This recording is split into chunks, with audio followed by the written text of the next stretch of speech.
La primera cosa necesaria al cristiano es la fe, sentencia primera. La primera cosa necesaria al cristiano es la fe, sin la cual nadie puede llamarse fiel cristiano. La fe proporciona 4 bienes. Primero, por la fe el alma se une a Dios, pues por la fe el alma cristiana celebra como una especie de matrimonio con Dios. Te desposaré conmigo en fe. Oseas 2:20. Por ello, cuando alguien se bautiza, primero confiesa la fe. Cuando se le pregunta, ¿crees en Dios? Porque el bautismo es el primer sacramento de la fe.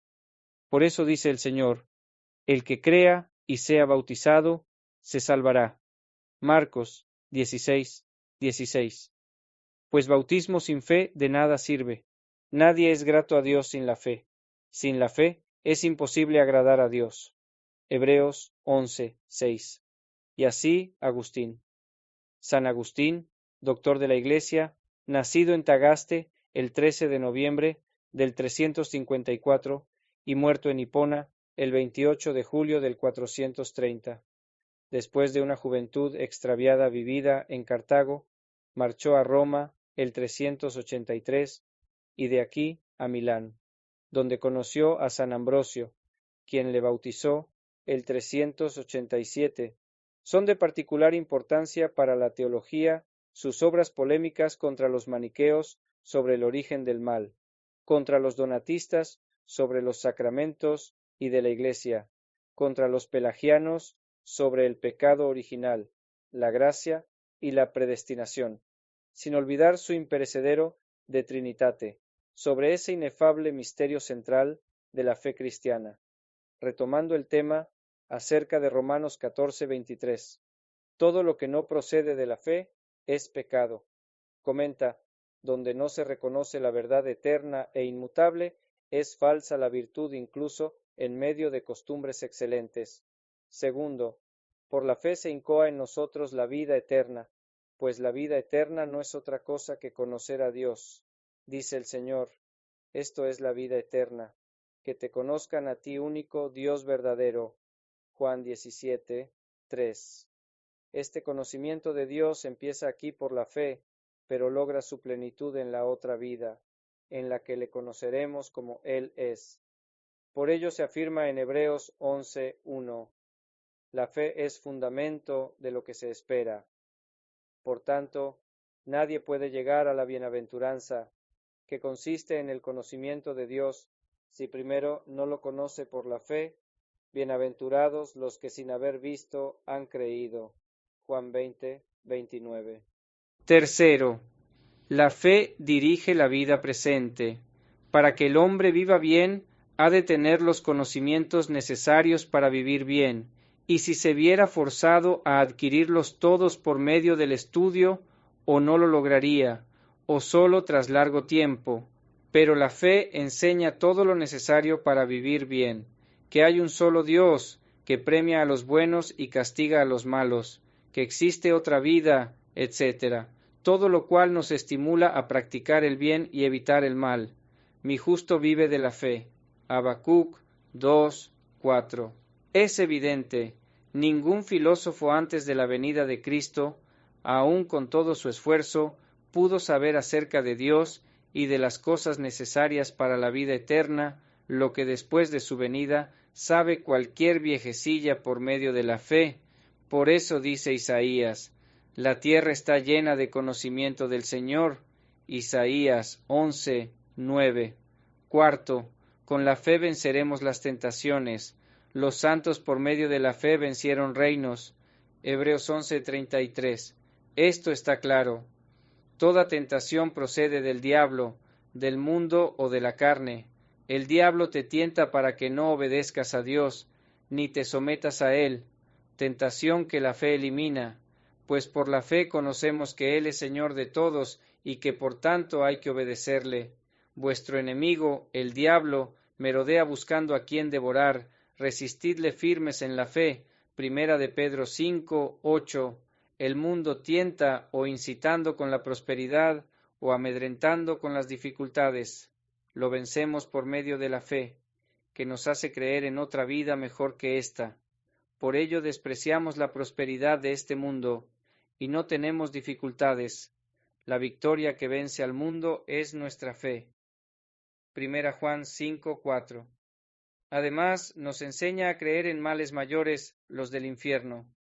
La carne finalmente tienta empujándonos a los gozos momentáneos de la vida presente, pero la fe muestra que, si los buscamos desordenadamente, perdemos los gozos eternos, embrazando siempre el escudo de la fe.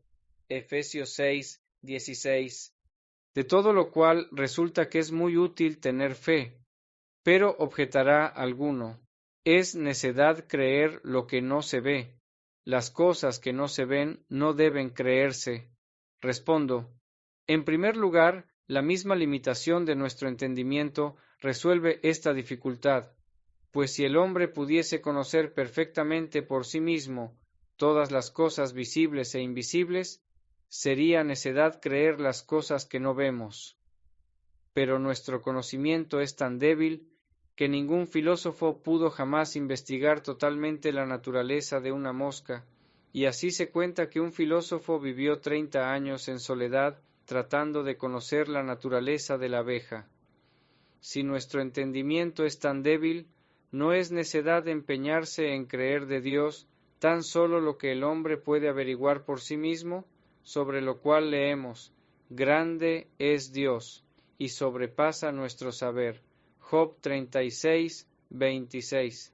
En segundo lugar, se puede responder que, si un experto afirmase algo dentro de su competencia, y un ignorante dijese que no era como enseñaba el experto porque él no le entendía, sería considerado bastante estúpido el ignorante. Pero es sabido que el entendimiento de un ángel supera al entendimiento del mejor filósofo más que el de éste al de un ignorante. Por tanto, es estúpido el filósofo que no quiera creer lo que afirman los ángeles, mucho más si no quiere creer lo que dice Dios. Contra esto se encuentra: muchas cosas te han sido mostradas que exceden el entendimiento del hombre. Eclesiástico 3:25. En tercer lugar, puede contestarse que, si uno no quisiera creer más que lo que conoce, ni siquiera podría vivir en este mundo. ¿Cómo podría vivir sin creer a alguien? ¿Cómo creería, por ejemplo, que fulano es su padre? Por consiguiente, es necesario que el hombre crea a alguien acerca de las cosas que no puede saber totalmente por sí solo. Pero a nadie hay que creer como a Dios. Por tanto, los que no crean las enseñanzas de la fe no son sabios, sino estúpidos y soberbios, como dice el apóstol: soberbio es, nada sabe. 1 Timoteo 6:4. Por ello decía: sé a quien he creído y estoy seguro. 2 Timoteo 1:12. Los que teméis a Dios, creedle. Eclesiástico 2:8. Sentencia segunda. Puede también responder que Dios mismo testifica que las enseñanzas de la fe son verdaderas. Si un rey enviara una carta sellada con su sello, nadie osaría decir que aquella carta no provenía de la voluntad del rey. Ahora bien, todo lo que los santos creyeron y nos transmitieron sobre la fe de Cristo está sellado con el sello de Dios. Este sello son las obras que ninguna criatura puede hacer, es decir, los milagros con los que Cristo confirmó las palabras de los apóstoles y de los santos. Si dijeras que nadie ha visto milagros, te respondo: es sabido que el mundo entero daba culto a los ídolos y perseguía la fe de Cristo, según narran hasta los mismos historiadores paganos, pero ahora se han convertido a Cristo todos, sabios, nobles, ricos, poderosos y grandes, ante la predicación de unos sencillos, pobres y escasos predicadores de Cristo. O se ha realizado esto con milagros o sin ellos. Si con milagros, ya tienes la respuesta. Si sin ellos, diré que no pudo darse milagro mayor que el mundo entero se convirtiese sin milagros. No necesitamos más. En conclusión, nadie debe dudar acerca de la fe, sino creer las cosas de fe más que las que puede ver, porque la vista del hombre puede engañarse, pero la sabiduría de Dios jamás se equivoca. Comentario de Santo Tomás de Aquino al Credo de los Apóstoles.